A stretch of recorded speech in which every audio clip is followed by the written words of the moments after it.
জীবনের একটা অত্যন্ত গুরুত্বপূর্ণ সুখ এবং প্রয়োজনীয়তাও।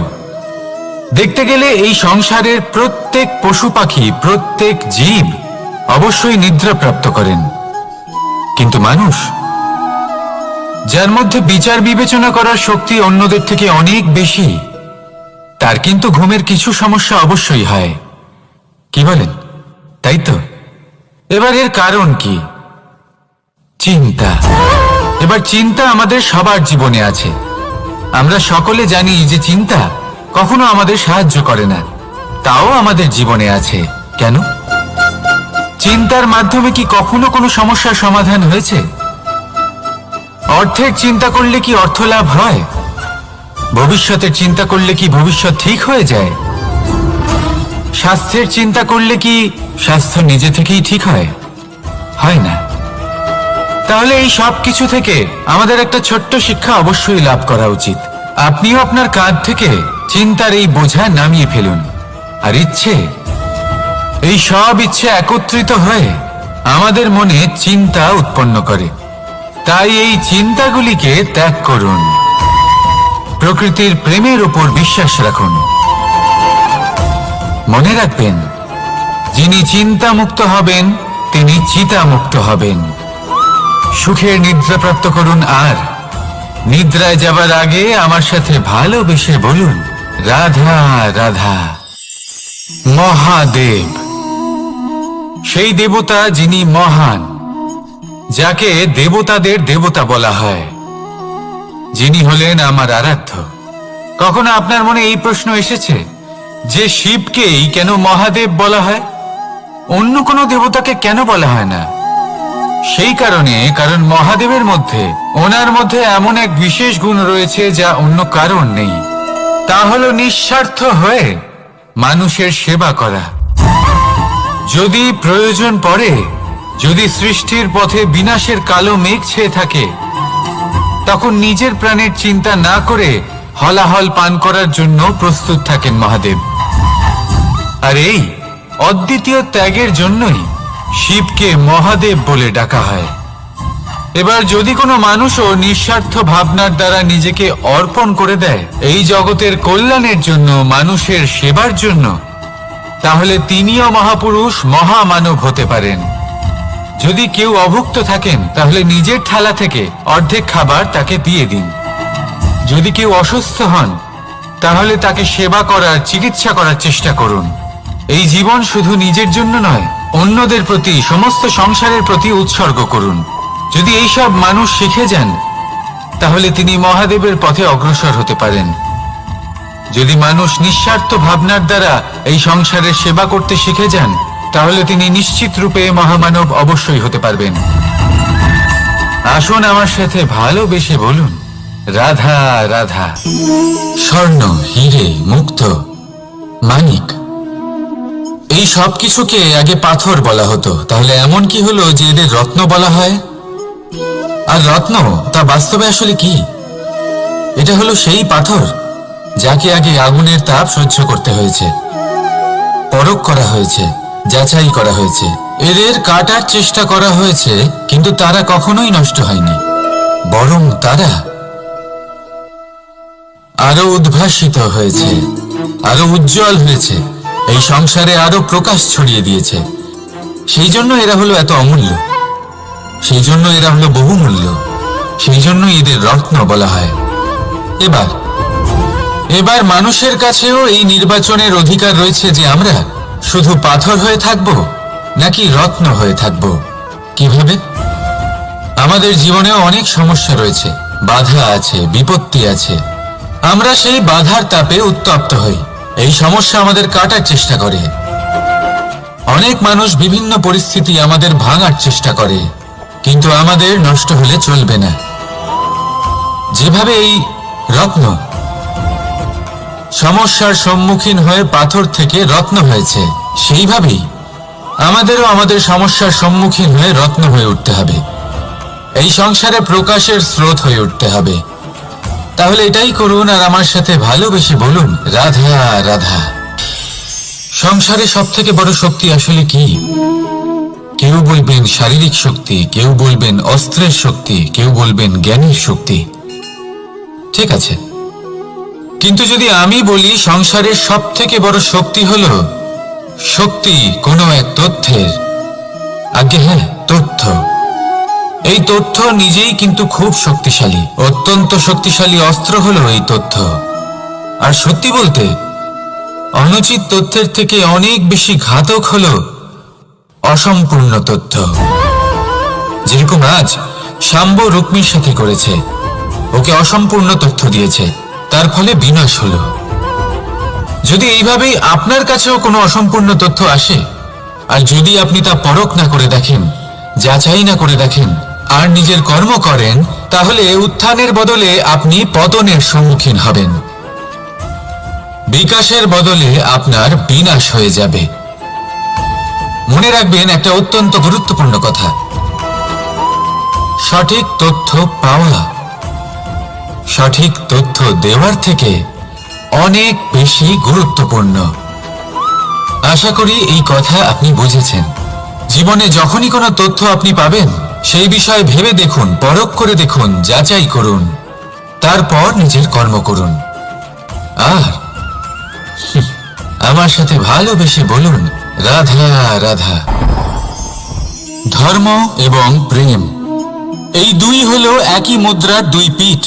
যদি এদের মধ্যে কোনোটা নষ্ট হয়ে যায়, তাহলে দ্বিতীয়টাও থাকে না। কখনো ভেবেছেন এমন কেন হয়? তার জন্য আগে আপনাকে বুঝতে হবে যে ধর্ম আসলে কি। ধর্ম সেটাই যা এই সংসারের প্রত্যেক মানুষকে একে অপরের সাথে সুখ এবং শান্তিতে থাকতে প্রেরণা যোগায়। এই প্রেরণার আধার হলো প্রেম। প্রেম সেটাই যা আপনার মধ্যে অন্য কারোর প্রতি করুণাবোধ জাগিয়ে তোলে, সম্মান জাগিয়ে তোলে। এবার যদি প্রেম চলে যায়, তাহলে সবার আগে বিনাশ হবে সম্মান আর করুণাবোধের।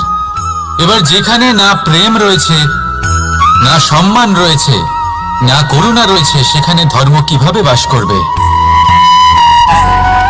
অশুভ ইচ্ছে জাগ্রত হয়ে ওঠে, ক্রোধ জাগ্রত হয়ে ওঠে, অহংকার জাগ্রত হয়ে ওঠে, আর তারপর আরম্ভ হয় অধর্মের।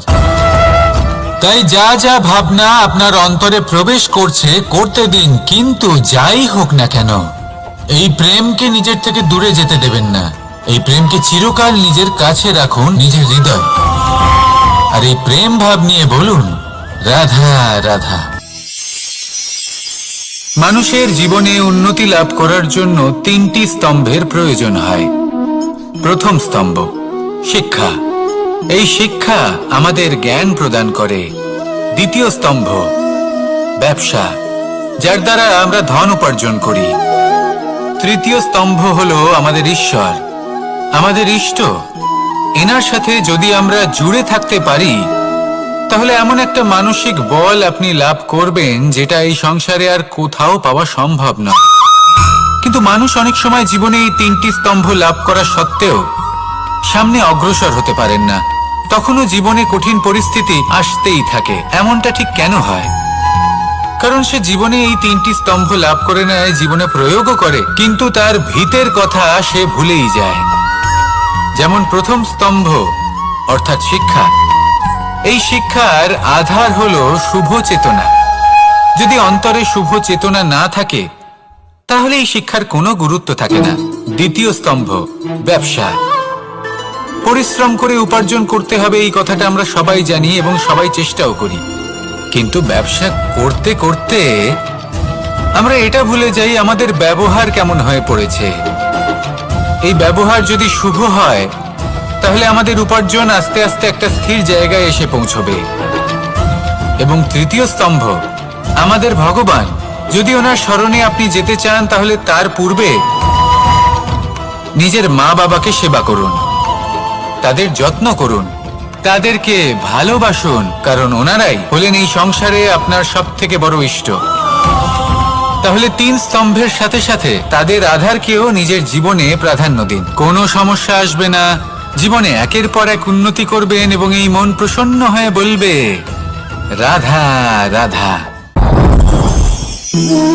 সুখ, দুঃখ এবং শক্তি, এই তিন হলো এই সংসারের ত্রিদেবের মতো। আমাদের জীবনে যা কিছু ঘটছে এই তিনটির ভিত্তির উপরেই হচ্ছে। আসলে এই সংসারের একটা নিয়ম আছে, যখনই আপনি কিছু লাভ করেন এই সংসার আপনার পরীক্ষা নেয়। এটা জানার জন্য আপনার পরীক্ষা নেয় যে আপনি যা কিছুই লাভ করেছেন আপনি কি আদৌ সেটার যোগ্য কিনা। ঠিক সেইভাবেই এই সুখ, দুঃখ এবং শক্তি আপনার পরীক্ষা নিয়ে থাকে। যখন সুখ আসে তখন সে আপনার পরীক্ষা নেয় যে আপনার মধ্যে অহংবোধ জাগ্রত হয়নি তো। যদি অহংবোধ চলে আসে তাহলে সুখ সেখানেই সঙ্গ ত্যাগ করে। দুঃখ আপনার ধৈর্যের পরীক্ষা নিতে থাকে, আর যদি আপনার মধ্যে ধৈর্য না থাকে তাহলে এটা আপনাকে আরো বেশি দুঃখের গভীর অন্ধকারে ঠেলে দেবে। সেখানে শক্তি পরীক্ষা নেয় আপনার বিনম্রতার। যদি আপনি বিনম্র না হন তাহলে হয় এই শক্তি আপনার সঙ্গ ত্যাগ করবে, নয় এই শক্তি বিনম্রতার অভাবে আপনার পতনের কারণ হতে পারে। এই সংসারে যে কোনো ব্যক্তি যিনি এই পরীক্ষায় উত্তীর্ণ হয়ে থাকেন এই জীবনে তিনি সাফল্য লাভ করেন। আসুন আমার সাথে ভালোবেসে বলুন, রাধা রাধা।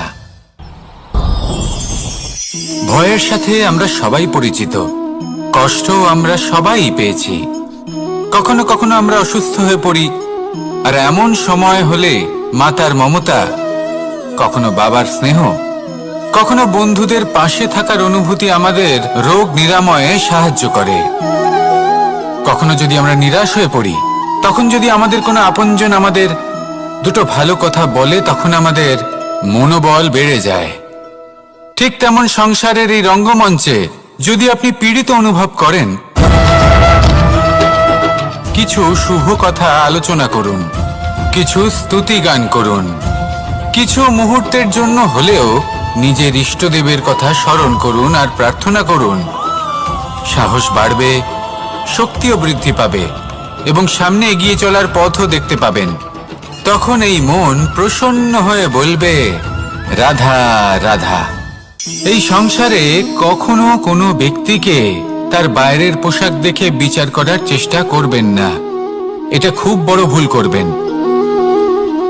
যেমন আমরা জীবনে অনেক সময় এমন করি, ধরুন কোথাও একটা গাছ দেখলাম, খুব বিশাল আকারের একটা গাছ, যেটা মাটির থেকে অনেক উঁচুতে পৌঁছে গেছে, যার বিশাল শাখা আছে। সেগুলো দেখে আমরা ভাবি যে এই গাছে হয়তো কত সুস্বাদু ফল আছে, আমরা সেই গাছের পরিচর্যা করতে থাকি। আবার অন্যদিকে হলো একটি তৃণ, যেটা মাটি থেকে কিছুটা উঁচুতে পৌঁছেছে, কিন্তু সেই তৃণর নিচে, মাটির নিচে অত্যন্ত সুস্বাদু ফল বা সবজি জন্ম নেয়, যা আমাদের স্বাস্থ্যের পক্ষে অত্যন্ত উপকারী। সেই জন্য কখনো আবরণ দেখে কাউকে বিচার করতে চেষ্টা করবেন না। তার বদলে এটা বোঝার চেষ্টা করুন যে আপনার সামনে যে ব্যক্তি আছে বা বস্তু আছে তার বিশেষত্ব কি। যদি এই বিশেষত্ব বোঝার ক্ষমতা আপনি অর্জন করেন, যদি এই শিল্প আপনি নিজের ভেতরে জাগ্রত করেন, তাহলে এই সংসারে বিশেষত্ব কি সেটা আপনি জানতে পারবেন। আর এই সমস্ত খেলা দৃষ্টি থেকে নয়, দৃষ্টিভঙ্গি থেকে জন্ম নেয়। দৃষ্টিভঙ্গি সবসময় শুভ রাখুন আর আমার সাথে ভালোবেসে বলুন, রাধা রাধা। যখন আমরা কোনো বনে প্রবেশ করি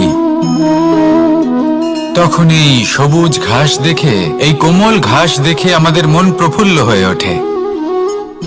ভিন্ন ভিন্ন প্রজাতির ফুল, ভিন্ন ভিন্ন রঙের ফুল দেখে এই মন আনন্দে ভরে ওঠে। এখানে শিশুরা আনন্দ লাভ করে, বড়রা ভোজন গ্রহণ করেন, কথাবার্তা বলেন, হাঁটাহাঁটি করে বেড়ান।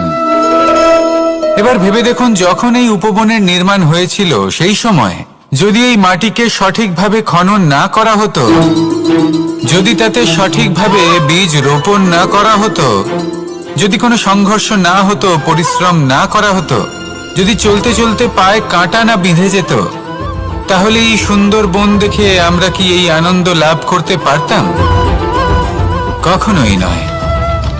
ধরুন কোনো নদীর তটে সুন্দর একটি বন আছে, সেই বনের আনন্দ লাভ করতে গেলে আপনাকে সেই নদী পার করতেই হবে। যদি সুখের নদীর কাছে পৌঁছতে চান তাহলে তটে যে কাঁটা রয়েছে সেগুলোর সাথে সংঘর্ষ করতেই হবে। এই সংসারে যদি আপনি সুখ লাভ করতে চান তাহলে সুখ লাভের এই যাত্রা শুরু করতে হবে সংঘর্ষ দ্বারা। তাহলে সংঘর্ষকে স্বাগত জানান, এর পেছনেই সুখ রয়েছে যা আপনার জন্য অপেক্ষা করছে। এবার হাসুন আর আমার সাথে ভালোবেসে বলুন, রাধা রাধা। সংসারে আমাদের জীবনের সবথেকে বড় দোষ কি আপনি জানেন? কেউ বলবেন লোভ, কেউ বলবেন লালসা, কেউ বলবেন অসত্য। দেখুন, দুঃখের মূল কারণ হলো পরিশ্রম না করা।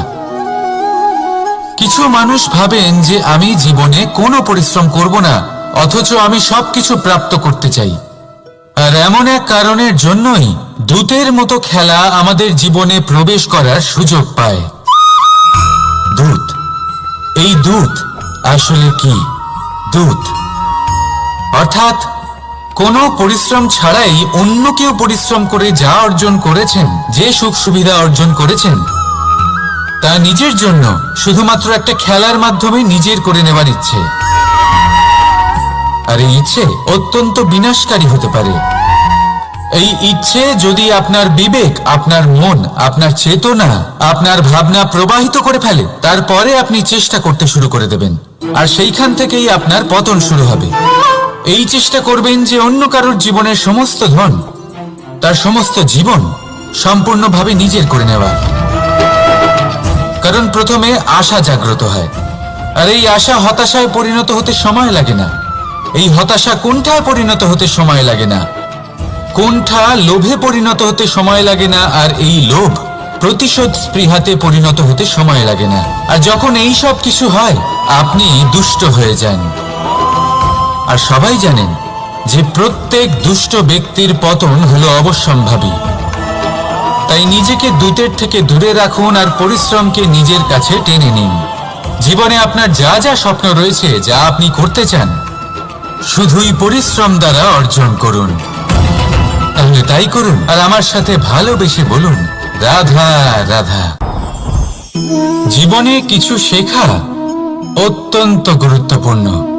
এবার কি কি শিখতে হবে সেই সব শেখানোর জন্য অনেক শিক্ষক রয়েছেন, কিন্তু কি শিখবেন না আর কি করবেন না, এটা আমাদের নিজের অভিজ্ঞতা দিয়ে শিখতে হয়।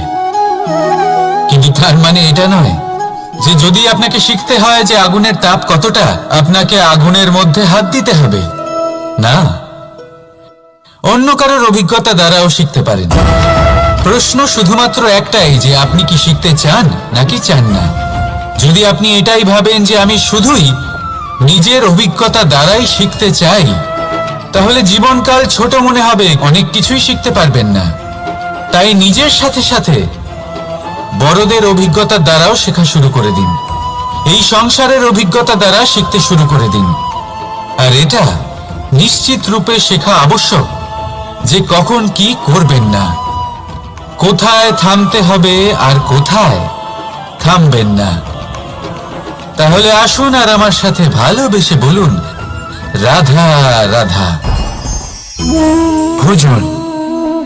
এবার ভোজন সংগ্রহ করার জন্য মানুষ কি না করেন, সব সময় চেষ্টা করতে থাকেন। ফসল উৎপাদনের জন্য অনেক পরিশ্রম করতে থাকেন, কিন্তু অনেক সময় অনেক পরিশ্রম করার পরেও ফসল ভালো উৎপাদন হয় না। এর কারণ কি? কারণ হলো এটাই যে আপনি পরিশ্রম হয়তো অনেক করেছেন, কিন্তু আপনার নজর তো সেই বীজের দিকে ছিলই না যা আপনি রোপণ করেছেন। সেই জন্য সব সময় কোনো বীজ রোপণ করার আগে তাকে পরখ করে দেখুন, তা অত্যন্ত আবশ্যক। আর সেইভাবেই যখনই কোনো কর্মের প্রশ্ন আসে, তাহলে সেখানে শুধুমাত্র পরিশ্রম যথেষ্ট নয়। সেই কাজের প্রতি আপনার কর্তব্য কি, আপনার উদ্দেশ্য কি, সেটা জানা হলো অত্যন্ত গুরুত্বপূর্ণ। তাই কর্ম করুন, কিন্তু সেই কর্মের প্রতি আপনার যা উদ্দেশ্য তার মাহাত্ম্য বুঝতে চেষ্টা করুন। তাহলে আসুন আমার সাথে ভালোবেসে বলুন, রাধা রাধা।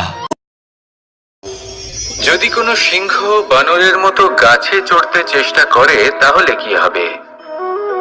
একটা মাছ যদি মাটিতে হাঁটতে চেষ্টা করে তাহলে কি হবে? তারা বিফলই হবে। কিন্তু এরকম কেন হয়?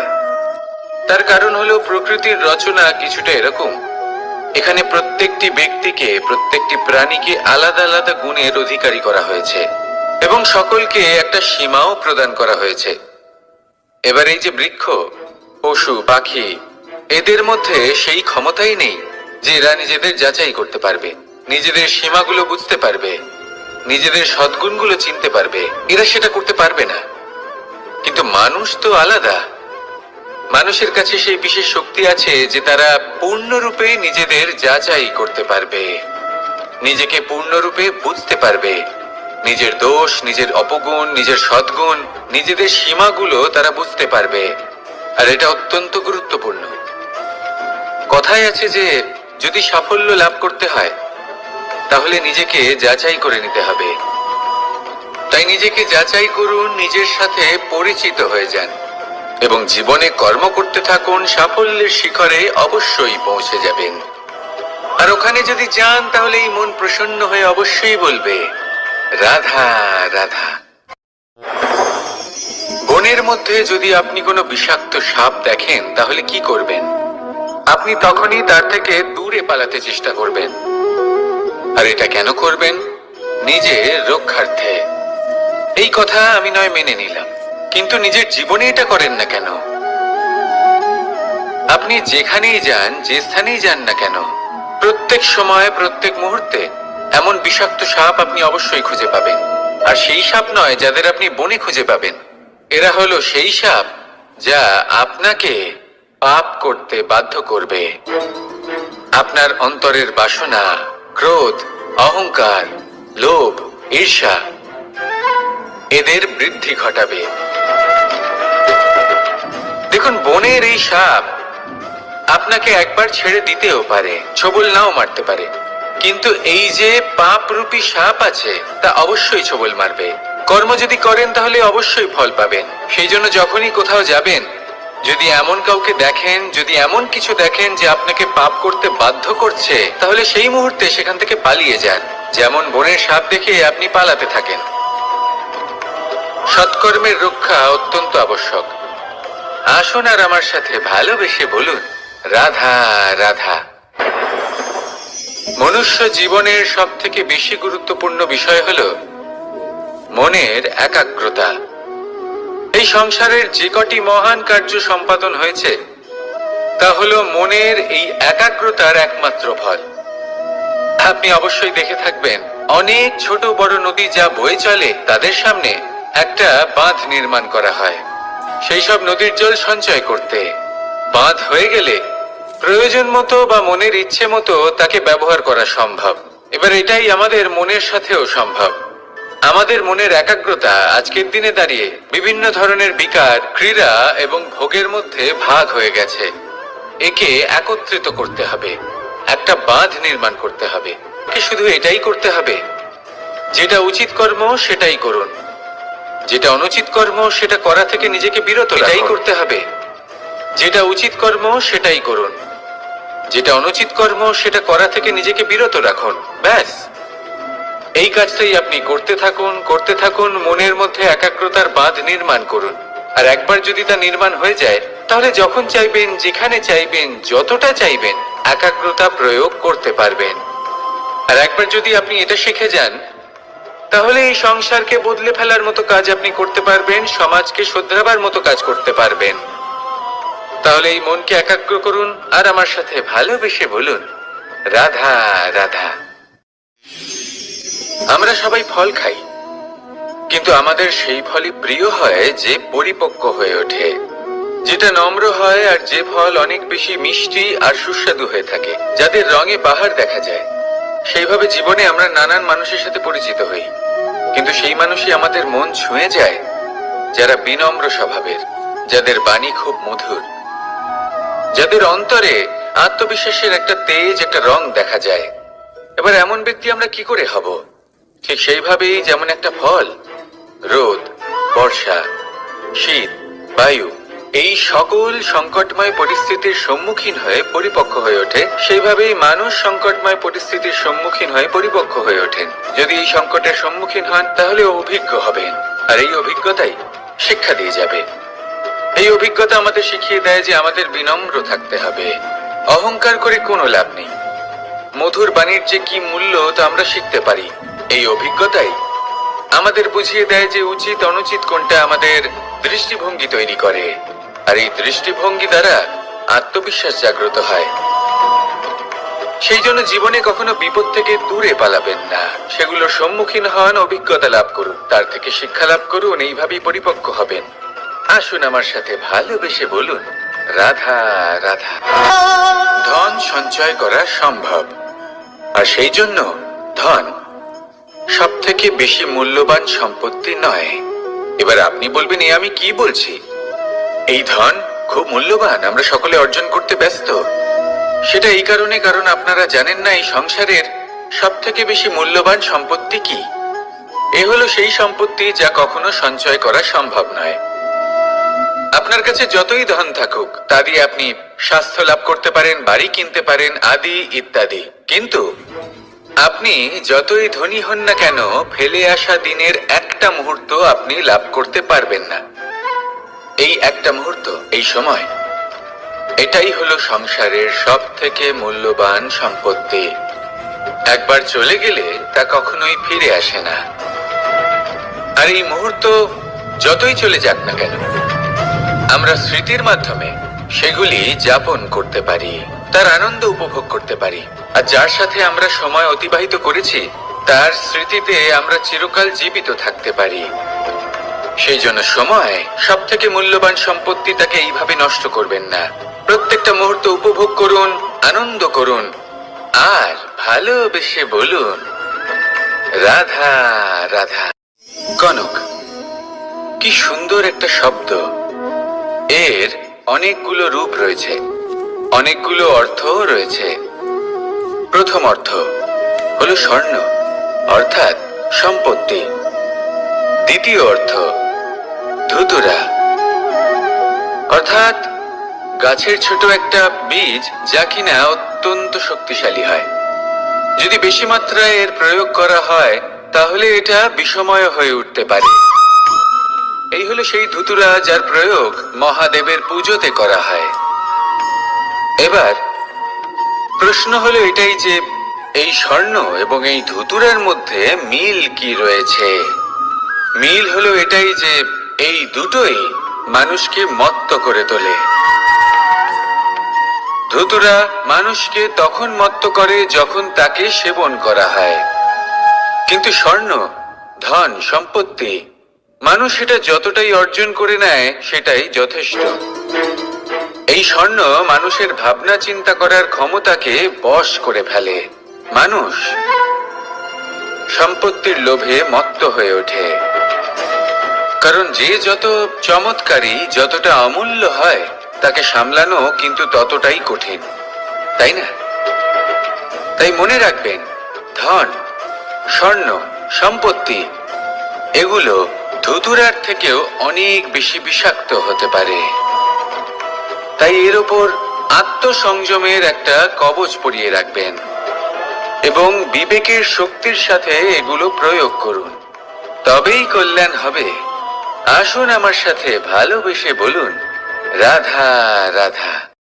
রোগ যদি এসে থাকে তাহলে তার ওষুধও অবশ্যই আসে। সমস্যা যদি আসে তাহলে সেই সমস্যার সমাধানও নিজে থেকেই আমাদের কাছে চলেই আসে। এই সংসার, এই জীবনের শুধুমাত্র একটাই নিয়ম আছে, আর তা হলো এটাই, এই সংসার হলো একটা চক্রের মতো। এতে শাশ্বত বলে কিছু নেই, নিত্য বলে কিছু নেই, আর যা কিছুই রয়েছে সব বদলাতে চলেছে। যদি আপনার জীবনে দুঃখ থাকে, সমস্যা থাকে, যদি আপনি বিপদ দ্বারা আচ্ছন্ন, তাহলে মনে রাখবেন সবকিছু বদলে যেতে চলেছে। দুঃখের সময় কাঁদবেন না, মনকে আরো দুঃখী করে তুলবেন না, কারণ এখানে যা কিছুই এসেছে তা যাওয়ার জন্যই এসেছে। তাহলে এত চিন্তা কিসের? আনন্দ সহকারে জীবন যাপন করুন, আর আমার সাথে ভালোবেসে বলুন, রাধা রাধা। মানুষের জীবনে তিনটি গুণ অত্যন্ত প্রয়োজনীয়: শ্রদ্ধা, বিনম্রতা, যোগ্যতা। যদি জ্ঞান লাভ করতে চান তাহলে শ্রদ্ধার প্রয়োজন, যদি মান লাভ করতে চান তাহলে স্বভাবে বিনম্র হওয়া প্রয়োজন, আর যদি মনোবাঞ্ছিত স্থান লাভ করতে চান তাহলে যোগ্যতার প্রয়োজন। বিষয়টা সহজ। শ্রদ্ধা আপনাকে জ্ঞান দেবে, নম্রতা আপনাকে মান, আর যোগ্যতা উচিত স্থান দেবে। কিন্তু যদি আপনি এই তিনটি গুণ সম্মিলিত করেন তাহলে এমন কিছু লাভ করবেন যা এই সব কিছুর থেকে অনেক ঊর্ধ্বে: সম্মান। আর এ হলো সেই সম্মান যা প্রত্যেক মানুষের নিজের জীবনে লাভ করতে চেষ্টা করা উচিত, কারণ এই হলো সেই সম্মান যার কারণে আপনি চলে যাওয়ার পরেও এই সংসার আপনাকে ভালোবাসবে আর মনে রাখবে। আসুন আমার সাথে ভালোবেসে বলুন, রাধা রাধা। জীবনে গতি অত্যন্ত গুরুত্বপূর্ণ, মতিও হলো গুরুত্বপূর্ণ, এবং তার থেকেও বেশি গুরুত্বপূর্ণ হলো সঙ্গতি। একটা জলের ফোঁটা, তার মধ্যে গতি থাকে, প্রকৃতির মধ্যে তা লাভ করার ইচ্ছে নিহিত থাকে, কিন্তু এই যে সঙ্গতি তা নির্ধারিত করে যে এই জলের ফোঁটা ঝিনুকের মুখে পড়ে মুক্ততে পরিণত হবে নাকি বিষাক্ত সাপের মুখে পড়ে বিষে পরিণত হবে।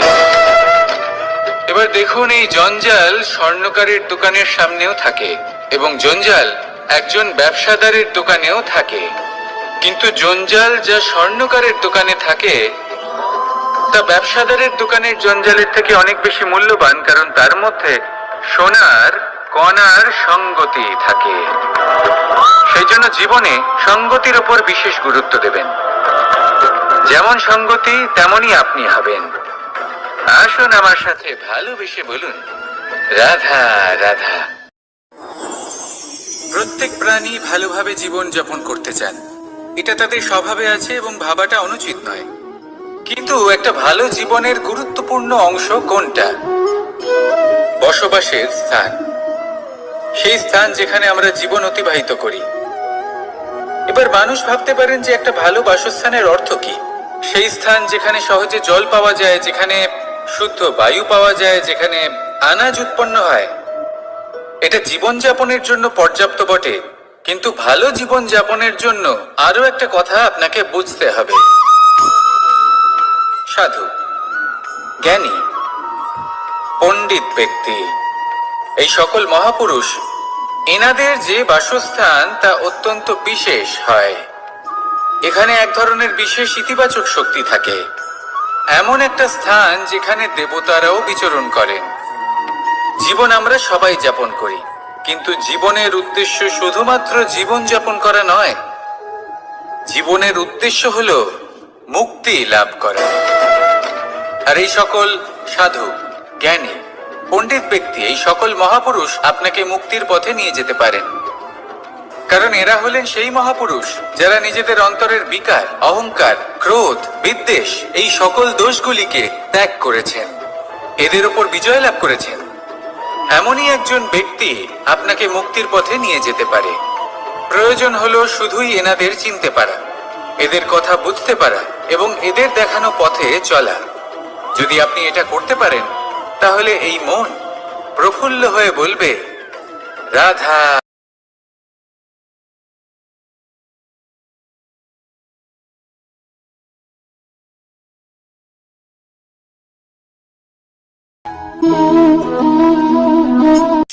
এই শুকনো পাতাটিকে দেখুন, নিষ্প্রাণ হয়ে পড়েছে।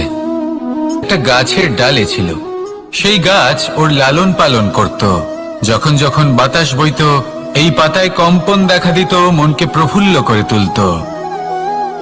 কোনো একদিন এই পাতা গাছের ডাল থেকে ঝরে পড়ে গেল। নিঃসন্দেহে ও নিজের স্বাধীনতা পেল, কিন্তু আস্তে আস্তে শুকিয়ে গেল, নিষ্প্রাণ হয়ে গেল। দেখুন, আমি এই কথা বলছি না যে স্বাধীনতা অনুচিত, কখনোই না, কিন্তু যে কোনো পরিস্থিতিতে স্বাধীন হতে চাওয়া এটা নিশ্চিত রূপে অনুচিত। আমরা যদি আমাদের জীবনে পরিবারের গুরুত্ব ভেবে দেখি, তাহলে এই পরিবারে যতই মতভেদ থাকুক না কেন, যতই মনোমালিন্য থাকুক না কেন, যতই বিবাদ থাকুক না কেন, এই সব মিটিয়ে নেওয়া অত্যন্ত প্রয়োজনীয়। সেই সবকিছু সমাপ্ত করা অত্যন্ত প্রয়োজনীয়। কখনো এই পরিবারকে ভাঙতে দেবেন না, কখনো এই পরিবার থেকে দূরে চলে যাবেন না। এই পরিবার হলো আমাদের জীবনের একটা অমূল্য সম্পদ, অমূল্য এক আশ্রয়, যা এই সংসারে হয়তো কোথাও আপনি পাবেন না। তাই একে আগলে রাখুন। পরিবার সেই গাছ। রাধা রাধা। অনেক সময় আমরা জীবনে অনেক মানুষকে এমন বলতে শুনে থাকি যে আমি অসফল হয়েছি কারণ আমার সময় ভালো যাচ্ছিল না। আমি এই জিনিসটা লাভ করতে চাইছিলাম কিন্তু করতে পারলাম না কারণ আমার সময়টা ভালো যাচ্ছিল না। আমি আমার জীবনে ওই মহান কাজটা করতে চাইছিলাম কিন্তু করতে পারলাম না। কেন? কারণ আমার সময়টা ভালো যাচ্ছিল না। কিন্তু যে মুহূর্তে ভালো সময় আমার জীবনে আসবে, আমি সব কিছু প্রাপ্ত।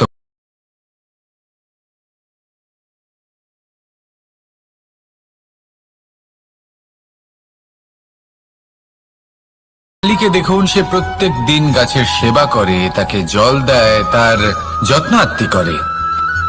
কেন? প্রত্যেক দিন সেই গাছ ফল দেয় না। সঠিক সময় এলে তবেই সেই গাছ ফল দেয়, কিন্তু প্রত্যেক দিন মালি তার সেবা করে, তাকে যত্ন করে। শুধুমাত্র তখন করে না যখন সেই গাছ ফল দিতে সক্ষম। আর যদি মালি গাছের যত্ন প্রতিদিন না করে, তাহলে হয়তো সেই গাছ ফল দিতেই পারবে না।